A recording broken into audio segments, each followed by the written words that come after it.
Bonjour chers élèves et bienvenue dans le cours de français pour la 7e classe. Le titre de notre leçon, c'est les spécialités françaises. Je m'appelle Anka Maric et nous allons travailler ensemble. C'est parti! Voici les objectifs aujourd'hui. Danas ćete razumjeti kratki i vrlo jednostavni govoreni tekst na temu poznatih francuskih jela, pisati o francuskim i hrvatskim specijalitetima, govoriti o specijalitetima u Francuskoj i Hrvatskoj te prikazati specifičnosti vlastite i frankofonskih kultura. On y va! Pour cette leçon, vous avez besoin d'un cahier ou d'une feuille de papier, d'un crayon ou d'un stylo, d'un ordinateur ou d'un portable, d'une connexion à Internet et, attention, vous pouvez arrêter et redémarrer cette leçon à tout moment. Ovu lekciju možete zaustaviti i ponovno pokrenuti u svakom trenutku. Voici quelques spécialités que les Français mangent beaucoup. Connaissez-vous les spécialités typiquement françaises? Savez-vous que les Français sont de grands mangeurs de fromage, de cuisses de grenouille, d'escargots, de croissants, mais attention, ils en mangent parfois le week-end ou quand ils sont en vacances, car un croissant, c'est gras et plein de sucre. Croissane jedu samo ponekad vikendom ili kad su na praznicima, jer su croissani masni i puni šećera. Ils sont grands mangeurs de sandwich, jambon beurre, et de steak tartare. Quels sont les autres plats typiquement français? Vous les connaissez jer ih poznajete i druge tipične francuske specijalitete. Regardez la carte de gastronomie française et faites les activités.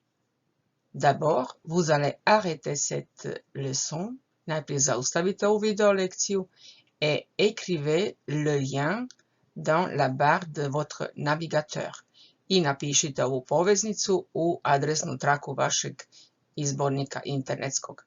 Poveznica glasi bit.ly/LESPLATS7 ili očitajte QR kod pametnim telefonom, za to vam treba čitač QR koda.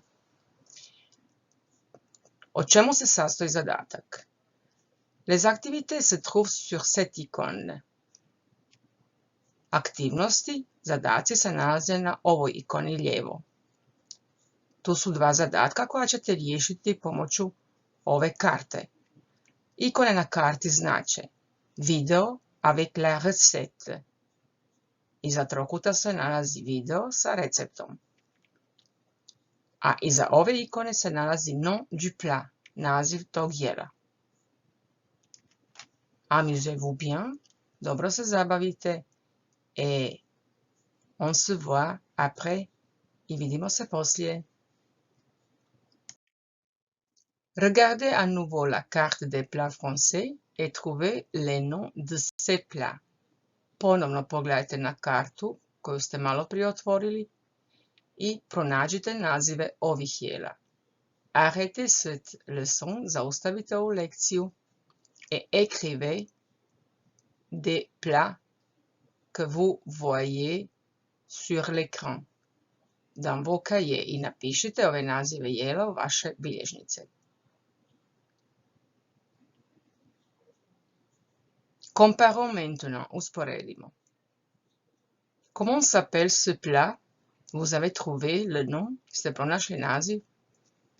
Choucroute. Ce sont des crêpes bretonnes. Ce sandwich populaire s'appelle croque-monsieur. Ce plat se trouve dans la région Lorraine, c'est quiche Lorraine. Et comment s'appelle ce plat? Bien sûr, foie gras. Et ce gâteau s'appelle tarte tatin. Vous avez bien joué, bravo. On continue maintenant.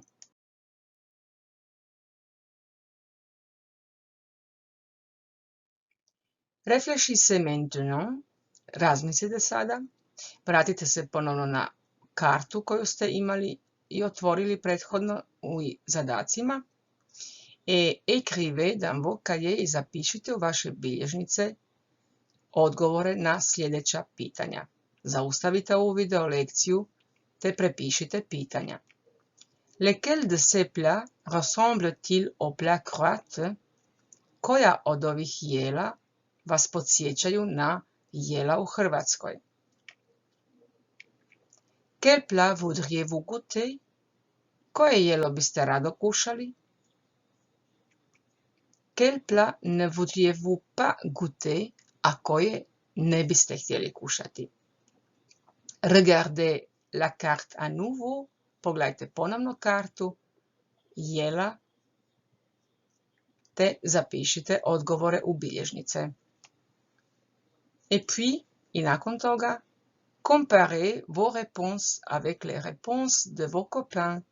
Usporedite vaše odgovore sa odgovorima vaših prijatelja iz razreda. Amusez-vous bien! Pouvez-vous deviner comment s'appelle ce plat? Možete li pogoditi kako se zove ovo jelo? Lisez les ingrédients, pročitajte sastojke. Regardez à nouveau sur la carte, ponovno pogledajte na karti. Je vous aiderai, pomoći ću vam. Ce plat est typique pour le sud de la France, pour la région Provence. Arrêtez cette leçon. Trouvez le nom dans le sud de la France de ce plat et écrivez le nom de plat dans vos cahiers. I zapišite naziv jela u vaše bilježnice. Kasnije ćemo usporediti rezultate. Lisons maintenant les ingrédients. Pročitajmo sada sastojke. Qu'est-ce qu'il y a? Što ima dans ce plat? Aubergine, courgette, poivron de couleur rouge et vert, oignon, tomates bien mûres, 3 gousses d'ail, 6 cuillères à soupe d'huile d'olive, un brin de thym, une feuille de laurier, poivre et sel. Recopiez cette recette dans vos cahiers. Prepišite ovaj recept u vaše bilježnice. On continue maintenant avec la préparation de ce plat. Faites attention. Coupez les tomates, les aubergines et les courgettes en rondelles. Émincez les poivrons en lamelles et l'oignon en rouelles. Chauffez 2 cuillères à soupe d'huile dans une poêle. Ajoutez les tomates, l'ail haché, le thym et le laurier. Salez, poivrez et laissez mijoter doucement durant 45 minutes. Et l'auteur de cette recette a noté aussi que c'est très bon chaud, mais peut aussi se servir froid. Autor ovog recepta je zabilježio, c'est très bon chaud, ukusno je toplo, mais peut aussi se servir froid, ali se može servirati i hladno. Votre devoir, c'est de faire une pause. Vaš zadatak je napraviti pauzu, stanku sada, ouvrir vos cahiers, otvoriti svoje bilježnice et écrivez, napišite, to jest recopiez, prepišite les mots soulignés en jaune, riječi podcrtane en jaune, žutom bojom, et puis écrivez la traduction en croate i napišite značenje na hrvatskom prema kontekstu i sličicama. Je vais vous aider, pomoću vam. Recopiez maintenant, prepišite ih najprije.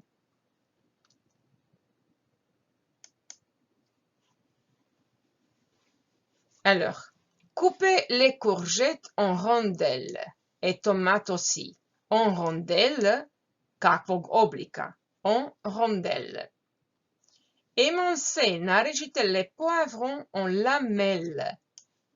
En lamelles. Et l'oignon en rouelles. Chauffez, zagrijte 2 cuillères à soupe. Une cuillère à soupe. Une cuillère, žlica.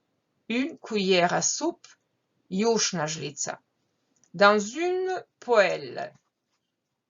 Poêle. Ajoutez, dodajte les tomates, l'ail haché, le thym et le laurier. Le laurier, voilà, c'est le laurier, lovor. Et puis salez, poivrez et laissez mijoter doucement.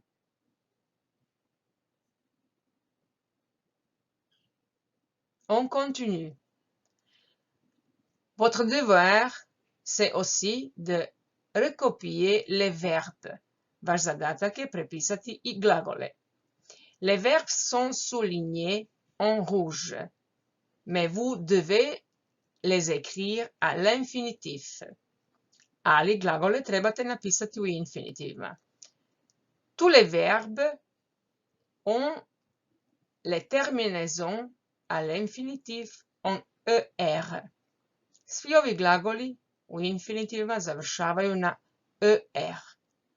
Par exemple, couper les tomates, l'infinitif de ce verbe c'est couper. Couper les tomates bi značilo, bravo, couper, narezati. Alors, vous allez faire les autres verbes, écrire à l'infinitif. Bon travail maintenant. Comparez maintenant si vous avez fait bien, si vous avez écrit bien les verbes à l'infinitif. Trouvez les verbes sur l'écran et vérifiez. Pronađite glagole u infinitivu na ekranu i provjerite si vous avez les fait bien. Jeste li ih dobro napisali?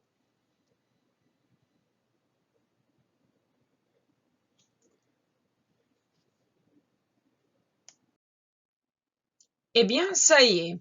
I evo nas, došlo je vrijeme vidjeti i provjeriti jeste li otkrili kako se zove le plat de Provence. Comment s'appelle? Est-ce que vous avez deviné? Jeste pogodili? Ali neću vam otkriti još sve. Idemo malo raditi. Traduisez ces mots en français pour deviner le nom du plat de Provence. Prevedite ove riječi na francuski i dobit ćete naziv jela iz Provence. Svako prvo slovo riječi koju prevedete napišite i dobit ćete naziv. On y va, idemo.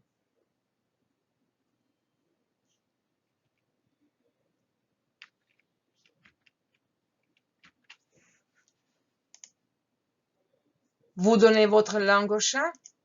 Predajte se. On va voir. Commençons et comparons. Usporedimo. Krenimo. Riža, ça c'est en français le riz. Patliđan, l'aubergine. La tomate.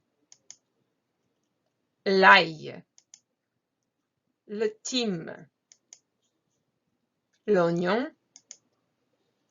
un, image, le lait, légumes, l'eau. Vous devinez, pogađate? Bien sûr, c'est ratatouille. Le plat typique de Provence s'appelle ratatouille. Bravo!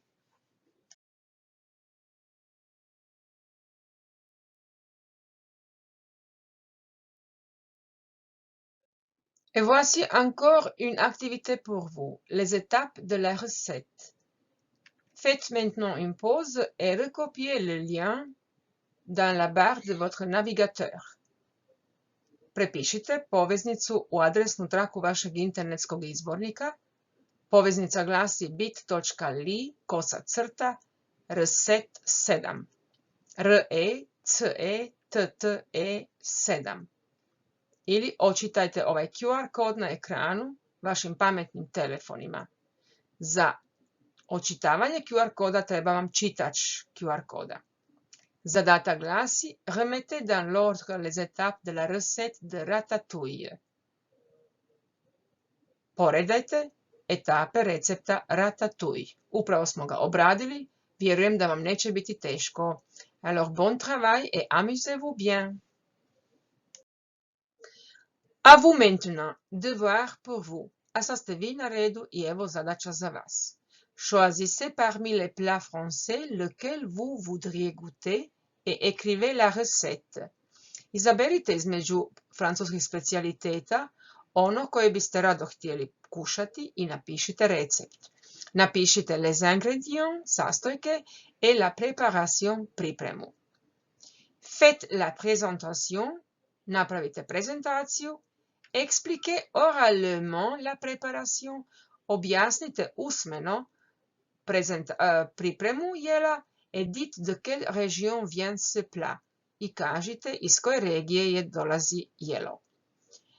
Vaš govor ćete snimiti putem aplikacije vokaru.com, a poveznicu ćete zalijepiti na vašu prezentaciju i poslati vašim nastavnicima francuskog jezika kako bi provjerili.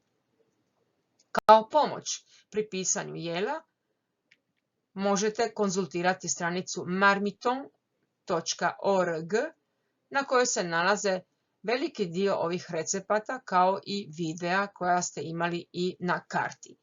Bon travail et bon courage!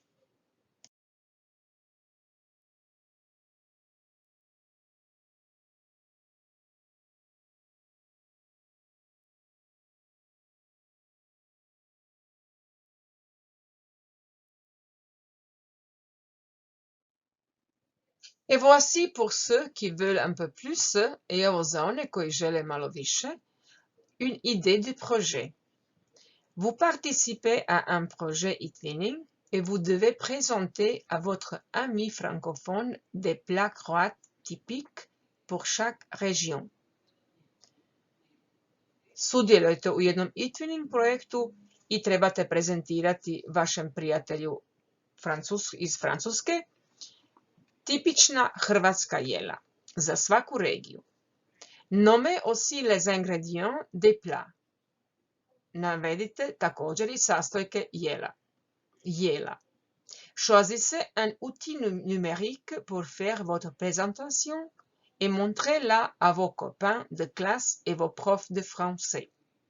Izaberite jedan od alata digitalnih kako biste napisali prezentaciju i pokažite i svojim prijateljima u razredu i vašem nastavniku francuskog jezika. Et voilà quel outil je vous propose. I evo koje vam ja alate digitalne predlažem. Vous pouvez faire la présentation comme moi, možete kao ja koristiti thinklink.com ili Canva ili Usveju, Office 365 kojeg svi imate. Možete također napraviti jedan zanimljivu video prezentaciju koristeći alat Spark Adobe Zaustavite ovu video snimku trenutno, prepišite zadatak. Et bon travail et bon courage!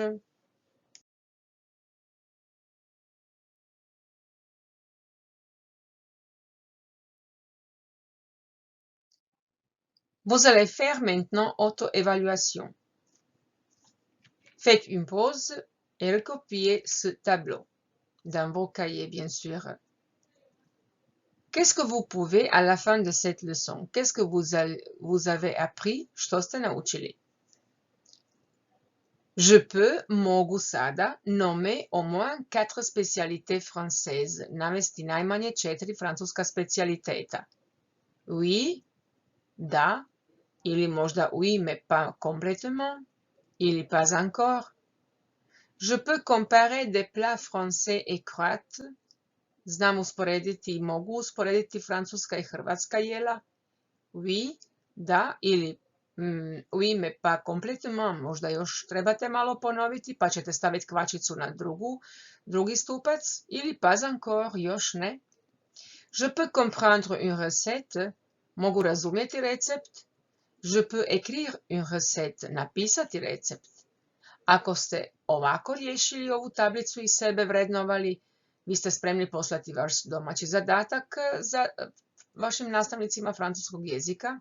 Bravo, bien fait. Ukoliko imate kvačicu negdje u poljima pas encore, još ne, ili pas complètement, ne potpuno, vratite se na taj dio ove video lekcije pa ponovite još jednom.